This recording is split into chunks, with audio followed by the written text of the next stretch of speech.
Céline Alvarez, bonjour. Bonjour Valérie. Nous allons parler du système scolaire, non pas en République démocratique du Congo, mais en France, puisque vous venez d'écrire les lois naturelles de l'enfant, la révolution de l'éducation à l'école et pour les parents.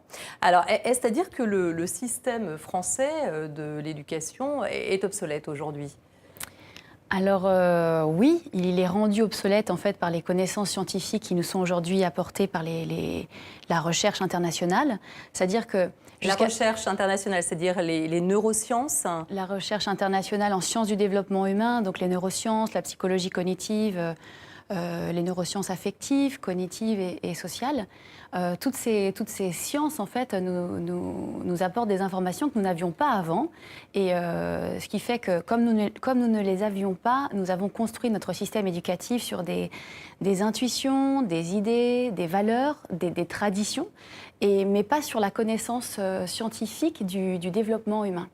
Et ce qui fait que notre système éducatif aujourd'hui est rendu obsolète par ces nouvelles connaissances. Alors, les lois naturelles de l'enfant, quelles sont-elles ? C'est ce que vous expliquez dans votre livre. Il existe finalement une préscience chez l'enfant que vous démontrez dans ce livre. Alors, expliquez-nous un petit peu comment ça se passe dans la tête de l'enfant.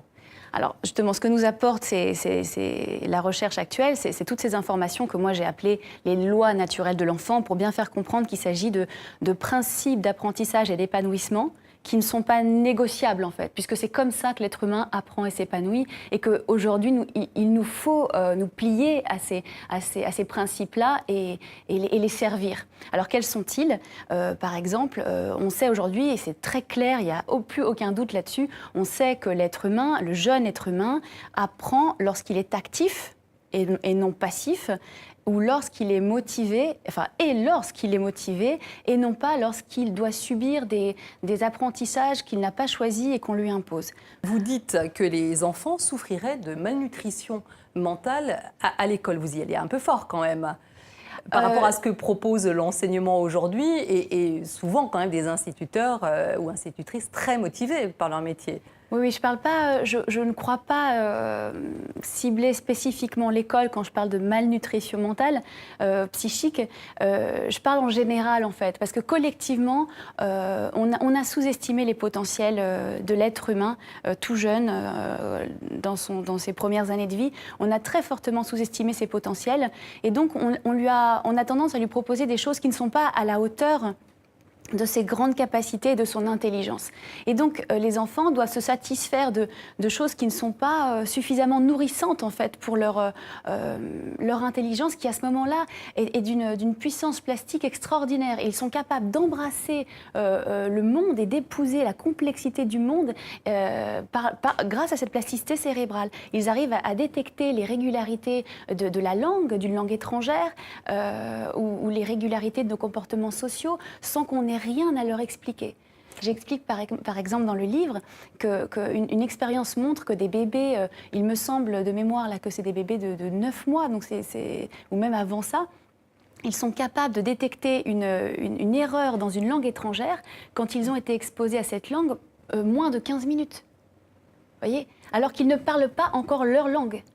Alors, vous expliquez ça par précisément ces connexions qui sont incroyables, ces connexions neuronales, puisqu'elles sont de 700 à 1000 par seconde, ce qui explique cette ébullition permanente du cerveau de l'enfant. Oui, dans les premières années de vie, et notamment dans les 2 premières années de vie, l'enfant est comme poussé à aller conquérir, explorer le monde, parce que pendant qu'il réalise toutes ces explorations et ces conquêtes, dans son cerveau, ça se traduit par des connexions synaptiques. Donc, c'est des neurones qui se connectent et qui créent des chemins neuronaux comme ça, qui créent comme une trace de mémoire des expériences vécues. Et toutes ces connexions qui sont d'une quantité extraordinaire dans les premières années de vie, on parle quand même de 1 million, de milliards de connexions, en fait, construisent l'architecture cérébrale de l'enfant. Ça pose ces fondations sur lesquelles l'intelligence va devoir s'ériger par la suite. Donc c'est vraiment un socle. Il faut arrêter d'empêcher l'enfant de toucher,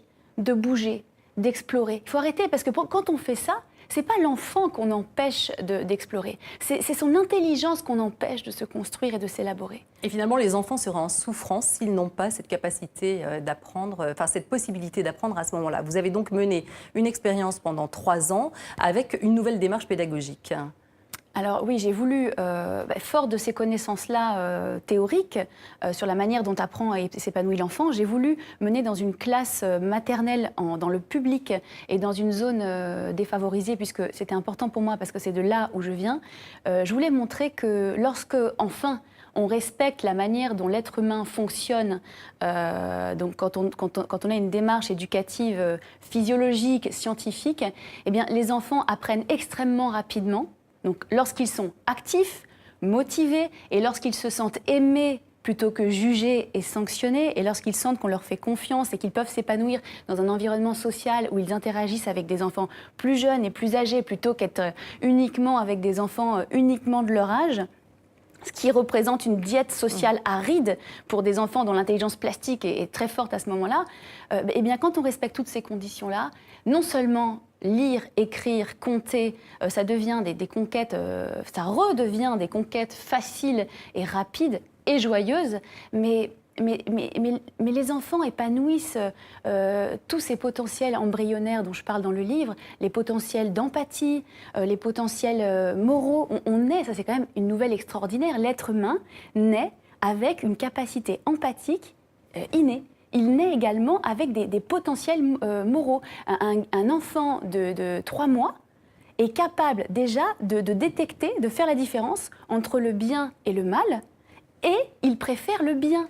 Mais massivement, les enfants préfèrent naturellement le bien et ils froncent les sourcils devant le mauvais.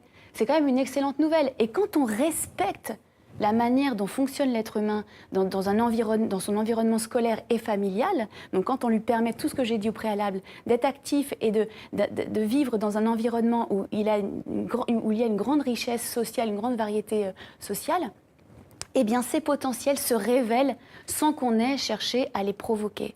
Voyez. Donc c'est ce que vous proposez comme approche dans votre livre. Alors je précise que vous n'avez pas pu poursuivre votre expérience en milieu scolaire, mais que vous avez aujourd'hui un blog qui est suivi par plus d'1 million d'instituteurs dans le monde. Oui, alors c'est un blog qui s'est transformé en site internet. On a un tout beau site internet qui, effectivement, où quand j'ai été au bout de mes recherches après 3 années d'expérience, j'ai décidé de mettre en ligne tous les contenus pédagogiques et théoriques à disposition des parents et des enseignants pour qu'ils puissent voir que, certes, les résultats dans cette classe ont été assez spectaculaires et très surprenants, mais inversement, la manière dont nous avons procédé est extrêmement simple.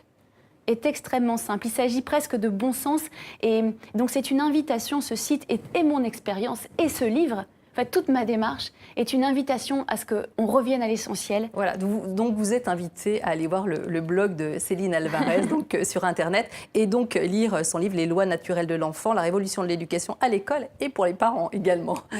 Merci à vous Céline Alvarez pour cet éclairage. Merci.